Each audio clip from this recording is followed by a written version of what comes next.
We're here at Brae Burn this week for the 113th playing of the Massachusetts Amateur, and we thought it was the perfect time to explore the history of this old Hickory Brae Burn putter. So I'm Tom Burkle, I'm president of Mass Golf. I'm here with Kevin Mendick, who is one of the historians at Brae Burn.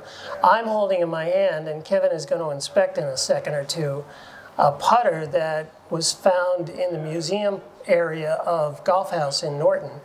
And it's embossed on the back of the putter head with Brae Burn Country Club, which probably meant it was manufactured by the pro at the time.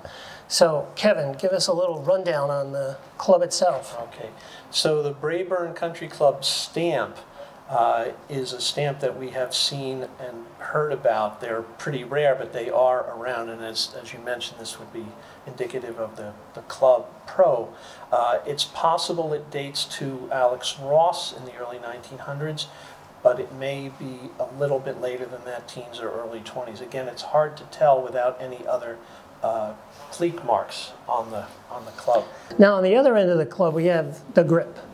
So, back in the day, it was just leather. This would be leather. You can see it's nailed in at the base of the grip. There's probably another nail. Yep, another nail head right up there. Now, I noticed that the original one of mine, which of course came unraveled, had whipping on it. Right. So the old cotton whipping eventually wore out, and I replaced it with some of the newer version. Yeah, the whipping is still something that's essential for us Hickory players. But it dresses up the club.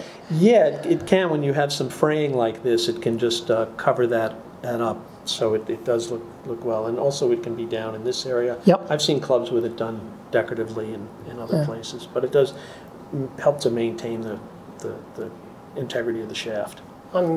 We've moved one floor down in the Brae Burn Country Club. I'm here with Kevin again because there's a second club that is memento stored here in this room at the club, and Kevin has a little more information about the two of them together. Okay, so this club here was made by Alex Ross. At the time he was the pro, so it's probably early 1900s, 1905 or 7. It has a cleek mark that is very similar. It's an oval. It says Brae Burn Country Club, but also within that cleek mark it says Alex Ross. There's a similar cleek mark here, but it doesn't have his name in the club. That doesn't mean it wasn't made by him, but it's more than likely associated with him. And again, there's a W on this club, and there's a different mark which none of us can quite read even with our glasses, but I have a book on cleat marks, so I will certainly look that up.